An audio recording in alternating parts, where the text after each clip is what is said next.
ನಮಸ್ಕಾರ ಸ್ನೇಹಿತರೆ, ನೀವು ಈ ನೆಲದ ಮೇಲೆ ಹೆಜ್ಜೆ ಇಡುವಾಗ 1000 ವರ್ಷಗಳ ಇತಿಹಾಸ ನಿಮ್ಮ ಪಾದಗಳ ಕೆಳಗೆ ಉಸಿರಾಡುತ್ತಿದೆ. ಇದು ಕರ್ನಾಟಕದ ಮೊದಲ ರಾಜಧಾನಿ ಬನವಾಸಿ. ಬನವಾಸಿ ಕದಂಬ ವಂಶದ ರಾಜಧಾನಿ.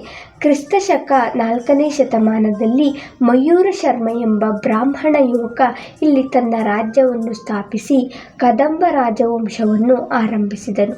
ಇದು ಕನ್ನಡವನ್ನು ರಾಜ್ಯ ಭಾಷೆಯಾಗಿ ಬಳಸಿದ ಮೊದಲ ರಾಜ್ಯ.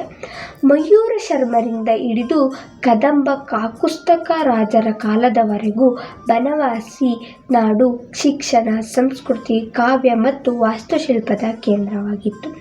ಇಲ್ಲಿ ಇಂದಿಗೂ ನಿಂತಿರುವ ಮಧುಕೇಶ್ವರ ದೇವಾಲಯ ಶೈವ ಧರ್ಮದ ಪ್ರಾಚೀನ ಗುರುತು.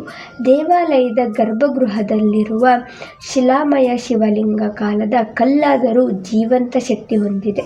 ಈ ದೇವಾಲಯದ ವಾಸ್ತು ಕದಂಬ ಶೈಲಿಯ ಪ್ರಾರಂಭದ ವಿನ್ಯಾಸ. ಪರಶುರಾಮೇಶ್ವರ ದೇವಸ್ಥಾನದಲ್ಲಿಯೂ ಇದೇ ಶಿಲ್ಪಶೈಲಿ ಕಾಣಬಹುದು.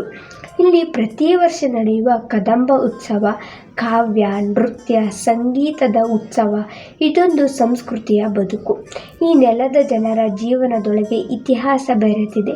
ಒಬ್ಬ ಹಳ್ಳಿಯ ಹಿರಿಯ ಹೇಳಿದ ಮಾತು, ನಾವು ಬನವಾಸಿಯವರು, ಇತಿಹಾಸ ನಮ್ಮ ಮನೆ ಮುಂದೆ ಕೂತಿದೆ. ಈ ಕಲ್ಲುಗಳು ಮೌನವಾಗಿದ್ದರೂ ಕತೆ ಹೇಳುತ್ತವೆ. ಇವು ನಮ್ಮ ಮೂಲಗಳು, ನಮ್ಮ ಗುರುತು. ಬನವಾಸಿ ಕೇವಲ ಒಂದು ಹಳ್ಳಿ ಅಲ್ಲ, ಕನ್ನಡದ ಆತ್ಮ. ನಮ್ಮ ಇತಿಹಾಸವನ್ನು ಅರಿಯೋಣ, ಉಳಿಸೋಣ. ನಿಮಗೆ ಇಂತಹ ಕಥೆಗಳು ಇಷ್ಟವಾಯಿತೆ ದಯವಿಟ್ಟು ಚಾನಲನ್ನು ಸಬ್ಸ್ಕ್ರೈಬ್ ಮಾಡಿ. ಮುಂದಿನ ಯಾತ್ರೆಗೂ ಸಾಥ್ ಕೊಡಿ. ಧನ್ಯವಾದಗಳು.